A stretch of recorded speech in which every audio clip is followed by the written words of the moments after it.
Yo, yo, yo. Welcome to another episode of Health, Mind, Body, Life TV. That is my air fryer going off, and I will get that in a second.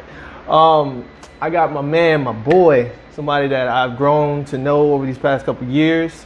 We've become really good friends, and I admire him a lot, and I want to have him here on the show, Thank you. so you guys can get introduced to what he calls himself, the nonprofit enthusiast. Yeah, something like that. But his name is actually Adam here. Thanks. What's up, man? Man, I'm happy to be here. Thank you so much.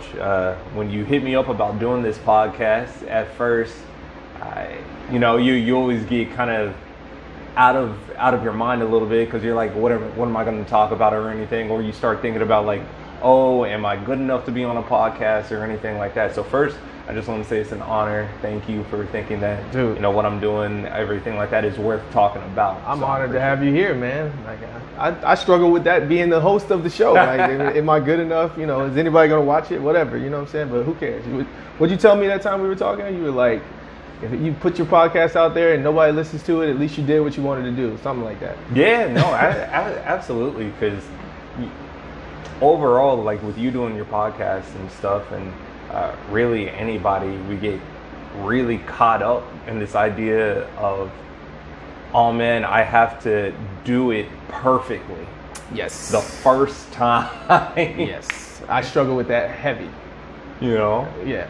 And so but so much of it is just like, okay, am I willing to go through the lumps, the ups and downs of it? But more than that, am I okay with just putting it out there, man? Yeah, man. It's out here now, and I got you on here. So let's talk about you, man. You got a lot of things that you do, right? Too much. And the thing that amazes me, that makes you so different than a lot of people that you run into, is that a lot of the things you do for free. Yeah. And you are very proud of that. You call yourself the nonprofit enthusiast. You call yourself a professional volunteer. Where and why did that mindset come from? Because, well, that's a good question. We're getting deeper than I planned to get here on this day. Oh, we going deep. Pause. No. Honestly though, when I was younger, I always had this weird relationship with like finances and money, right? So when growing up, like I'm 100% Haitian and everything like that. I take pride in that. My parents are great. Shout out to Haiti. No, one time to all my Zoes, what's up? No. But so I would go spend summers like in Haiti, come back, spend summers, come back. So there was this weird back and forth, right, of being super Americanized, where with finances and wealth and culture and everything that's going on over here, Yeah. to literally bathing in a river like during the summer. Okay. Or being in a home with like no AC or anything like that, with these giant horse flies and everything like that. And so like I literally would play soccer barefoot some summers and everything. And that balance of back and forth, it made it really hard for me to value money and the pursuit of money the same way other people did. Not to say that money itself was inherently bad. Yeah. But it was about like, all right, but having money isn't the thing that's going to make me happy. Right? You figured it out early. Yeah. So, I mean, super, you know how it goes. You're in high school, you're trying to impress these girls. But that was even harder for me to do because I didn't even understand why they were putting value in the things they wanted me to give them. Okay. Right? Yeah. So, like, I'm in high school and I'll never forget, I used to dress up like to the nines in high school. I would wear sweater vests, everything, because it was like, all right, presentation. Mm-hmm. But I genuinely thought that if I looked presentable and I met a girl, that's my personality, everything else would carry me, right? So I go on this date, and I'm like 16, and I go on this date with this girl, and we're going to the movie theater. And so we go to the movie theater, and I'm thinking we're having a great time. I just went to the barber that day. Everything looks good. Yeah, you ready to go? Yeah, man. It was perfect.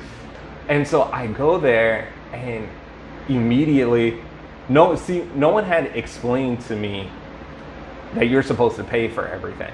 Not saying that paying for stuff is wrong, but I wish someone had given me the heads up. Because, now, mind you, like my parents didn't want to talk about relationships really. They were just like, you date when you're married. Yeah. And so like I'm 16, I'm out with this girl, and we get to the movie theater, and so I go and buy my ticket. I'm waiting. Her mom drops her off and everything like that. And she was just like, oh, what movie are we seeing? And I was just like, I think at the time it was Surf's Up or something. Okay. Right? And so we're at the movie theater. I already bought my ticket. Mom drops her off. And she was like, where's my ticket? I'm like, like you gotta go get your ticket. Go.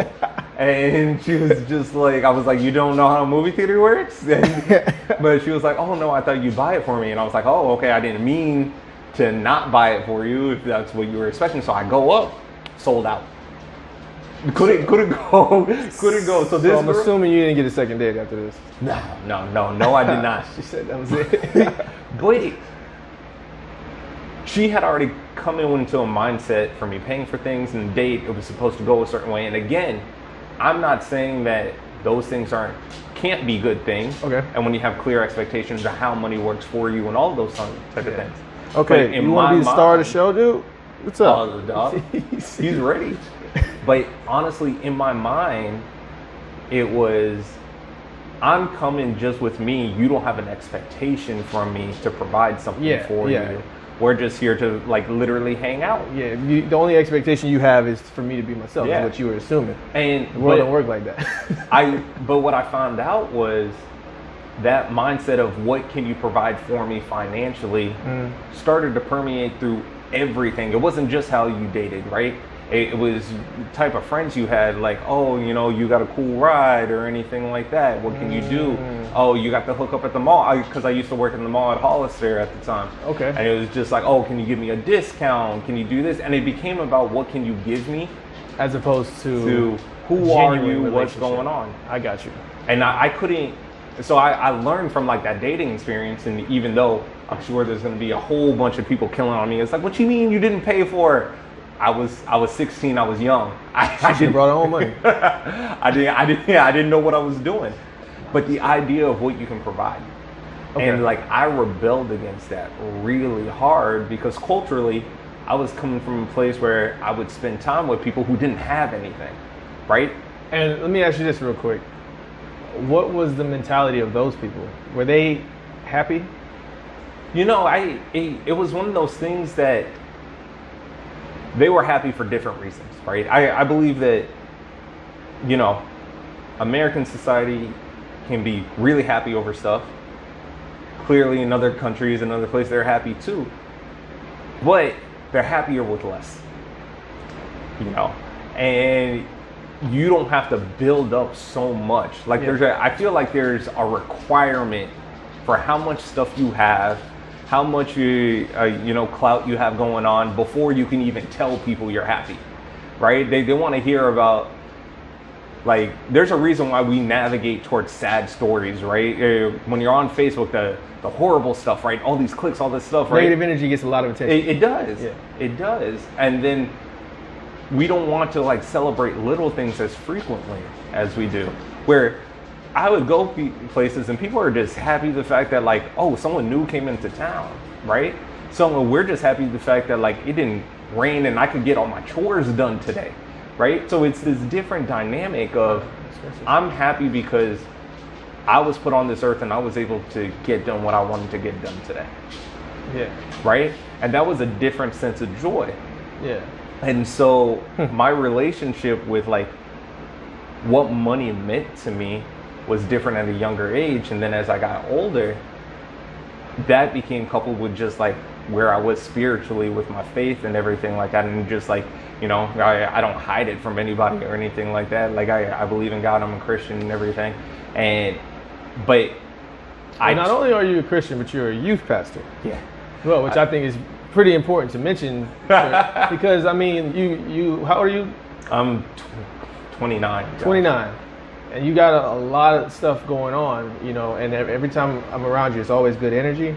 But like, you you're somebody to be admired. You know, I don't know if you notice or not, and you know, you're very humble, which is a great thing, and like you're just somebody to be admired because you got so many different things going on, but it's never about the wrong reasons. It's all genuine, you know, and that's why I admire it so much. The nonprofitness, you being a youth pastor and everything like that. Like, you know, a lot of people believe a lot of people have left religion, you know, thinking it's all about the money and everything like that, but you genuinely care about people. Yeah, I mean, I completely understand where people walk away from faith. I get it because at the end of the day, it can be really painful. And I think faith structures and everything like that are predicated on relationships. And whether you have friendships, marriages, families, right? The wounds that hurt the deepest are the ones you're close to. And so when you're in a faith structure of any type, you're dealing with relationships. They're complicated, they're messy. And so when those are done poorly, they hurt harder. And so like I completely get that. The flip side of that is I believe when they're done right with the right intent and the right heart, it actually propels you further too. And so I've always just, you know, there's nothing wrong or there's nothing worse than a bad teacher, right? And we've had this conversation off podcasts and stuff like that where it's like, when you get somebody who's like a mentor or in a position of power that is just emulating the bad stuff, man, you know, they don't realize what their influence does to like people who look up to them, people who they're in a relationship with, young kids that are growing up and everything like that. And that is just so harmful to everything. And so like, for me, I've always been really serious about relationships.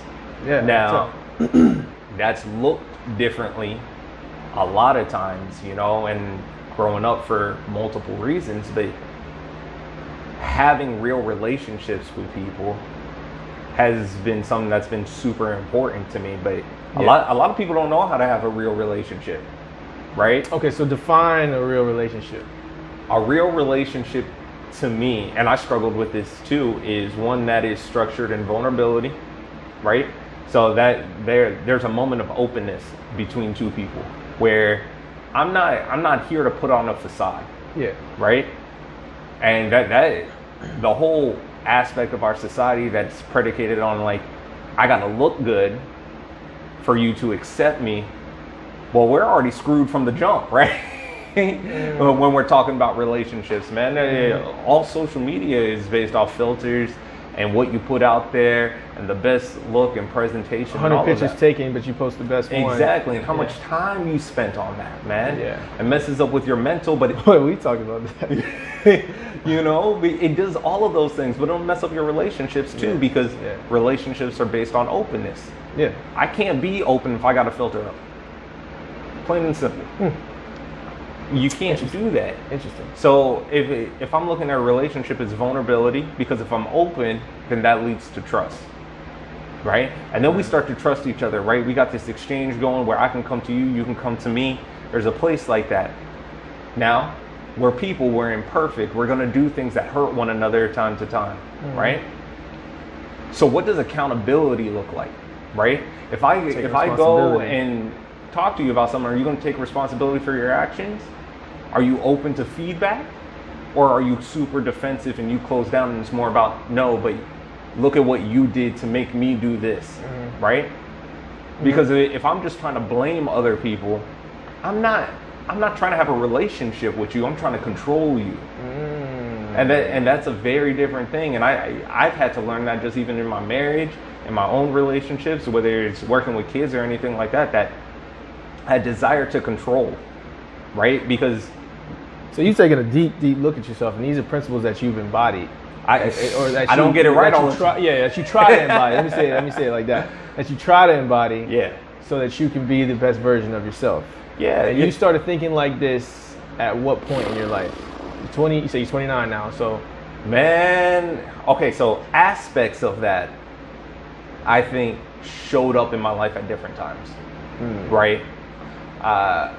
But if I'm being honest with you, I don't feel like I started getting a full handle on it until over this last year. Really? Yeah, man. During 2020? Yeah, during 2020 coming out of 20, started hell of a 2021. year. You know, because a lot of things were stuff that I was striving for, Yeah. but they weren't necessarily things that I wanted to put my own feet to the fire to, right? And what I mean by that is like, they were stuff in principle that like I would talk about, I want to instill in kids I was working with, everything like that. And like, in theory, I wanted to do with myself, but man, it's hard work. It's like going to the gym, right? You can have an idea with the 5K. You could do a couple runs here and there, right? And sure, when you get to a race or something, yeah, you did it. Yeah. But did you ever train for it? Did you take that commitment seriously? I like how you plug that in, because we're gonna talk about the 5Ks and we're gonna talk about your gym stuff pretty soon here. But yeah, so you saying basically 2020 was the time where you were able to put everything into action.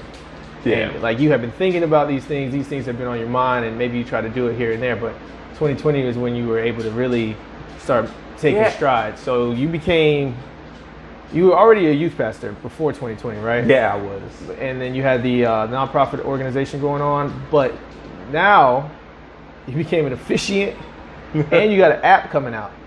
Yeah. So Are we allowed to announce that right now? I mean, we'll keep details on the hush. We're still working on that type of stuff, but it's really 2020. I think for a lot of people highlighted really the worst in us. If we're being honest, we saw some really bad stuff. We saw what it meant to really distrust people, what it means to actually hate somebody else, what it means to see people who can't come together, right? I think in a lot of ways people did go out of their way to support one another, but I think it's not a far cry to say that on a national scale we were very separated. And a lot of those times when we have national discussions about stuff, we got to look at our own communities, right? We got to look at our own relationships with stuff, because for me, and I know people might disagree with this, where we are nationally is a reflection of where we are locally. And it's because we don't take time to build relationships and have those principles in place, right? And what I mean by that is like, yeah, explain that. Yeah, I think perfect example, man. I like you said, I did a lot of after school work. I did a lot of nonprofit stuff and everything. And we sat down during 2020 and we did a race and reconciliation panel, right? And so we would have these difficult conversations with like police, law enforcement, city officials, pastors in the area, these types of people. And we would have people who would come in, sit in on these panels, and walk out saying, that's the first time I had a real conversation about this. And I think the issue is for some of us, I'm not going to say all, some of us have never had a real conversation. They haven't had real relationships. They're not modeling vulnerability or trust or accountability for stuff. And so if we're not doing that in our own communities, we're not doing that in our own families, in our own friendships, man. What's the expectation for people not connected to us, cities hundreds of miles away making decisions, right? Because we elect these people. They're coming from our homes, our cities. Every elected official got a hometown. Every elected official got a hometown. What does that hometown look like? Interesting. When people don't want to sit there and talk about that, they want to deal with issues and stuff once they get big. So you think that all these principles, accountability, vulnerability, trust, these are how you have a real relationship, and these are the things that can help fix a lot of the issues that we see within our communities? I think it'll help, right? I mean, I can't say that it wouldn't. It's all good stuff, I mean, we can't be naive and say that, if we do these three things, everything fixes. Yeah. Right? That's not the point. But Yeah. Yeah, I just think we got to be careful when we say that because it downplays the trauma real people went through. Mm-hmm. You know, and we don't want to do that. I'm more, if anything, more of a futurist, right? We can address problems today, but more than anything, let's instill in people that way we don't make it worse as time goes on, right? I'm not. There are people way smarter than me for dealing with, like, whether it's vaccine rollout, COVID, finding real ways to do reparations, real ways for education reform, all those types of policies. There are people way more intelligent than me. Yeah. But if I'm talking about how do I get my neighbor and my community to come to an understanding, then that's based in a relationship. That's based in having a conversation, and I think that trickles over time. But that's a slow trickle. So that's just one way to do it. I get what you're saying. So going back to 5Ks and gym stuff. So you had not only this is pre-COVID. You had your Heart for what's it called again? Heart for Children. Heart for Children 5Ks that you would sponsor, and awesome event. I was able to make it to 2 of them. I participated in one, and then we did the Humble Fitness promotion out there at the second one. Yeah. Awesome event. You had like damn near 100 something people out there.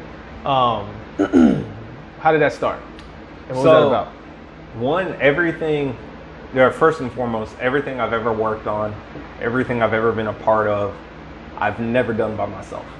Right? There have always been people who have done a lot for me or with me to make sure these things happen. Yeah. You know, the stuff with After School and Max Life, like that started off with a friend of mine and stuff like that. And at the time, a mentor and everything, Brent, and he really instilled a lot of these principles in me. And the 5K honestly was the first event where I was like, okay, I really want to do this though. Yeah. And it was just the idea, and part of it started with, I would watch my wife train and run and everything. She is way more of the fitness-oriented person. I try. Shout out to your wife. Yeah, amazing person. Friend of the show. But I try, but she's definitely the one who keeps that consistency, that fire. Yeah. And so I would see people like her. I would see other runners and how it's like they're addicted to it, man. They have this desire just to continue. And the thing about a 5K, it's this idea of running the race, man, and it's step after step, and it can be long, but there's this training period, and you get there, and the high of it, and then you come down and crossing the finish line. And like, I just think that whole metaphor is beautiful, man, for just life, right? Okay. You gotta train for things.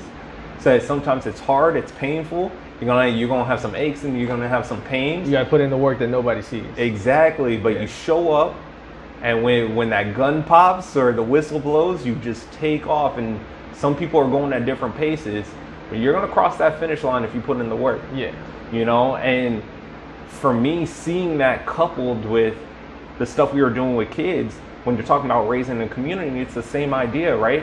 It was building relationships. It was building relationships, but also people aren't going to see the work, right? I don't know how half these kids are going to turn out when they're older, right? I would love to say I'd be there. You know, sometimes I get messages from some of these kids or everything like that, but the honest truth is a majority of them I'm not going to see in their 30s or 40s.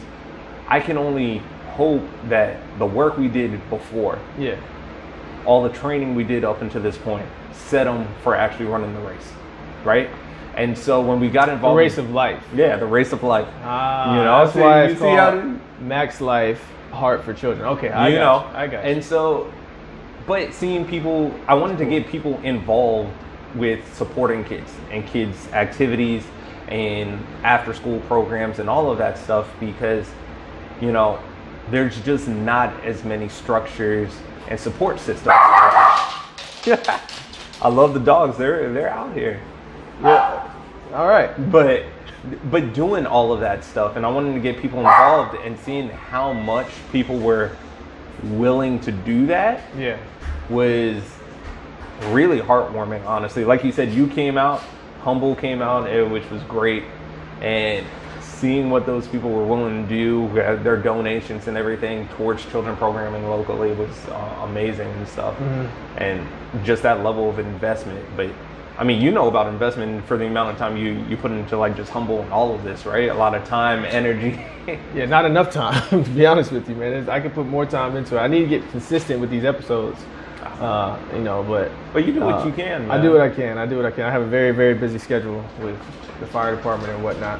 And just life in general. But no, I always admired the 5Ks. I thought it was a really good idea. You know, and like I said, I saw all the support that you got from doing it. Not only were you doing that, but you were also getting yourself back in shape, right? With the help of, you know, Humble Fitness and whatnot. Yeah, absolutely. You know, I had the privilege of being his trainer for a little bit, and now you're doing your own thing. You going to Crunch still? Yeah, I go Fitness? Out to Crunch. I'm not wearing my little shout out to them. They're not a sponsor or anything like that yet. But yeah, if y'all want to be. but no, man. And I've been seeing the progress. You know, I've seen you gotten in shape a little bit more. You lost a couple more pounds. You had to get your knee right. You had some knee problems. Yeah. That's the thing they don't tell you about being tall, man. Those the weight starts adding up. Yeah. You stay a little less active, and we don't have NBA money over here, so I can't get no shot in my knees, man. Nah, man. So I want to say I'm proud of you for that, and I like that you've been disciplined and staying consistent with that. I know your wife's been a big help with all that too. Yeah, she's a beast. You know what? Sometimes in life you meet these people where fitness is not the thing they struggle with, right? For me, you could put me in front of people, I could talk, no problem. You ask me to be social, yeah, I got you, whatever. You want to send me out? Yeah. You ask me to go to the gym every day, that's going to be more of a push, right? Yeah. Because for me, it's like, I always viewed that as a hassle, you know? Like that is something taking away time from other stuff. Now I've transitioned to, I now view the gym or being able to be healthy or anything as adding time back into my life. Exactly. Right? Exactly. But it took me a while to be there. My wife, on the other hand, she had that mentality from the jump, which whether it was spin, 1 week she'll do yoga, spin, go for a run, go do a boot camp and all this stuff all in the same week. And I mean, that type of energy and commitment, like I admire y'all. Y'all run for me, y'all work out for me and everything. See, it's like you said, it's a different perspective. It's working out and just living a healthy lifestyle is a part of keeping the engine running, right? Like a car needs to run, to run. Like, I mean, obviously if it never ran, it will run, but I'm saying to keep the parts moving and keep the parts lubricated and keep it all going, you gotta be active, and take an hour out of your day to keep your engine going and, clean it up.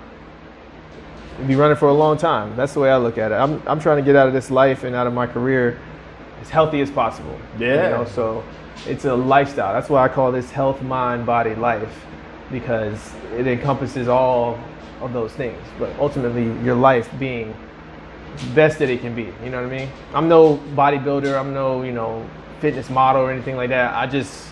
I do it to be healthy. Yeah. And when you get out of that mindset, when you get to that mindset, it helps you. At least it helps me. Because I know a lot of people get intimidated because they're like, oh, well, especially social media.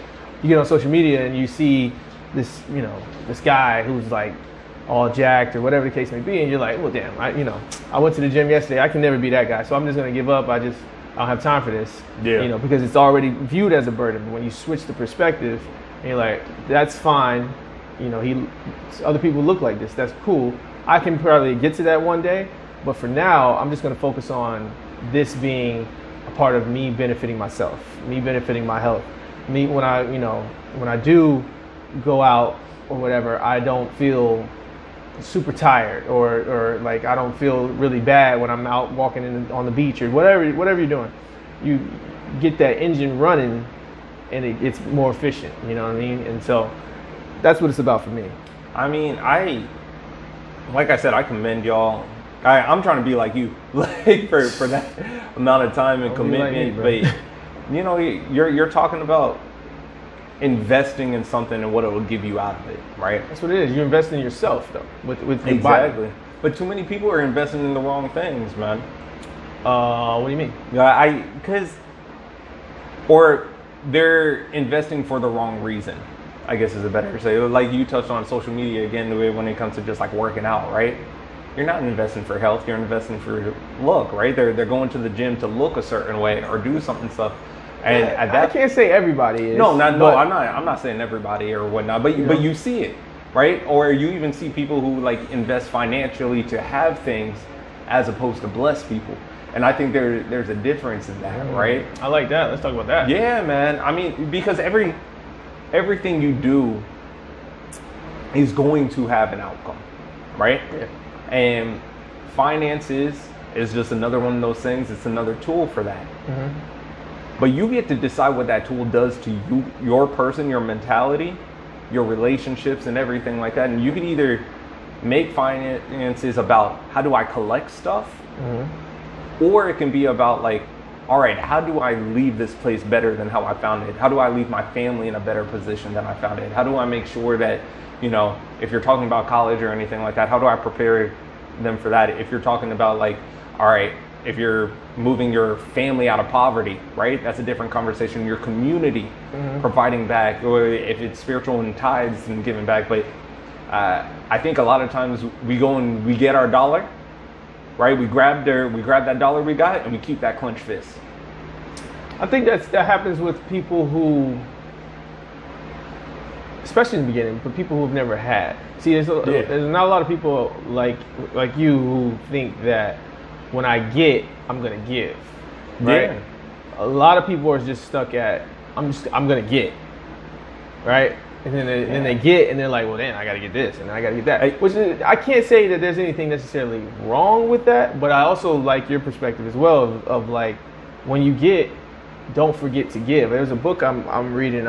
It's not Set for Life. There's another one. It's talking about money though, and basically it teaches you how to.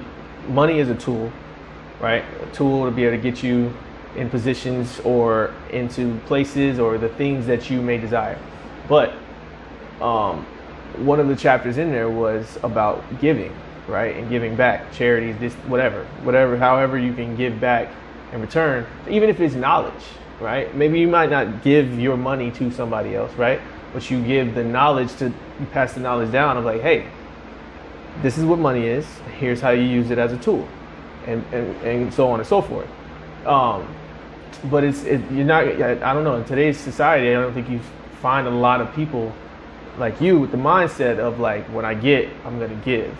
But it's a great mindset to have. Yeah, I mean, it's definitely different. I mean, I'll be honest with you. I don't find a lot of people in their 20s kind of thinking like that. You know, and I get it. Everybody's financial situation is different, right? Yeah. And like, I don't have a lot of like I work with churches and nonprofits. Like, it's not like I'm rolling in bank by any stretch of the imagination. But you know, we get to choose what type of books we're writing in life. We really do, and I like that. Well, I like that you say you don't have a lot of money, whatever. But you still are a happy person. Yeah. You know what I mean? And it's not a facade. It's like, it's genuine, like, this is who I am. I'm Adamir, and I'm happy with the things that I have.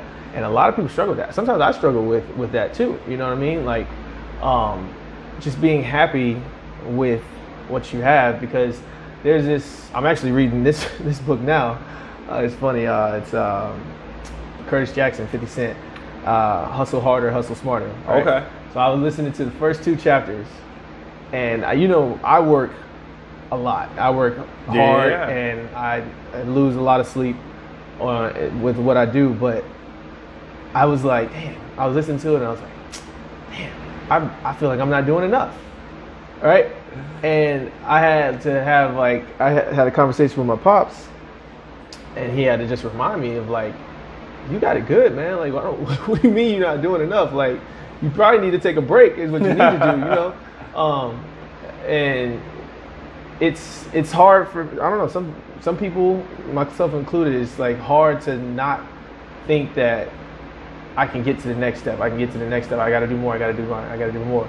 But being content with what you have is a blessing, to be honest with you. Yeah. And I think that comes from your story about going into Haiti for the summers and, you know, seeing both perspectives and being like, okay, how can I mesh this and keep a steady path and just be content with what I have? Like, I like it. Yeah, I mean, it's for a lot of people, and again, I completely understand when you're coming from a place where you don't have stuff, and I saw people who didn't have stuff, right? Like, the idea of, wait, I'm supposed to just be okay with this? That's hard, right? Especially when what's in our face is other people doing better than us, you know?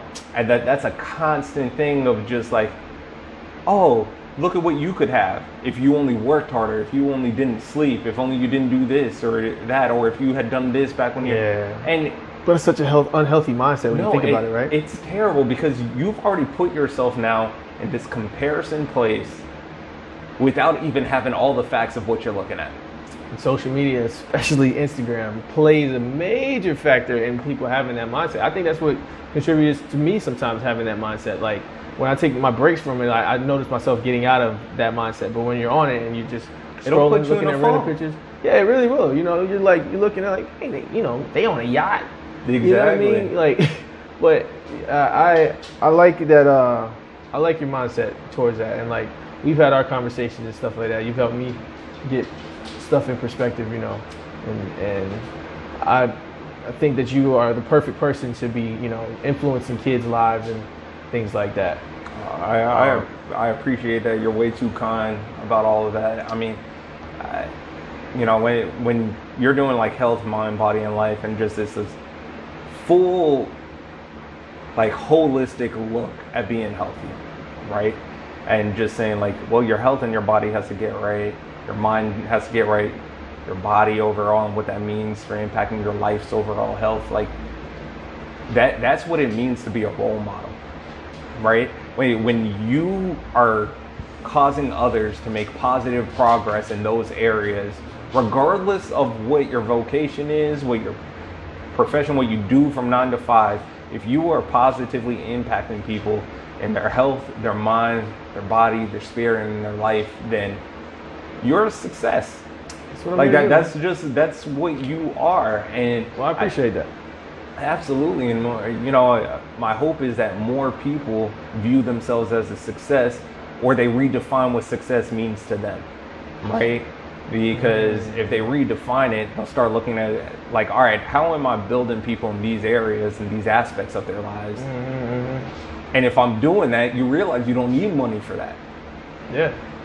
And just so to you be start a to positive influence. Exactly. Yeah. And so you start to change that, right? You can be a successful father. You don't need money for that, right? You can make things easier for your kids, absolutely, right, with some financial help. But I also do believe, like, I haven't met somebody, and again, I know every situation is different and everything like that, and I'm sure somebody's going to say like, oh, but this was my story or anything like that, I'm sure. But I personally haven't met somebody who genuinely was in the pursuit of bettering other people around them, and it didn't work out. Like, I haven't met that person. Yeah. Right? Yeah. I've met people who it didn't work out because they lost what they were focused on. I've met those people. I've met people who it didn't work out because they put too much time into building stuff and not enough time into having relationships. I've met people where it didn't work out because they lost accountability, or they stopped being vulnerable, or they stopped trusting. I've met those types of people. But for people who have a genuine heart and desire for the betterment of people around them, oh, I've seen it work out. It just may not have been today. Yeah. You know, it's a long play. And you know, we have to be chess, okay. Not checkers. 100%, right? Because people want satisfaction right away.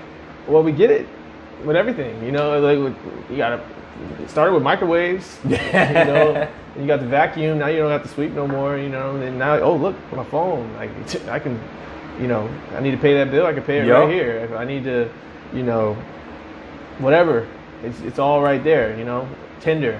I can't get a date. You know what? Let me go on here real quick. Swipe left. Like, see, you know, that never. Quick caveat. Tinder never worked for me. I'm married now, so I won.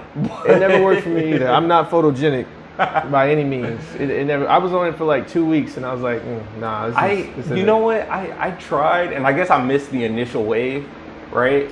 Because it was like right when I was a freshman in college, people were on it. I was like, nah, I don't know. I work better in person, you know. Exactly, but I think I have a slight charm to myself. I'm gonna ignore that. I'm just playing. I'm playing. I'm looking back to see your wife.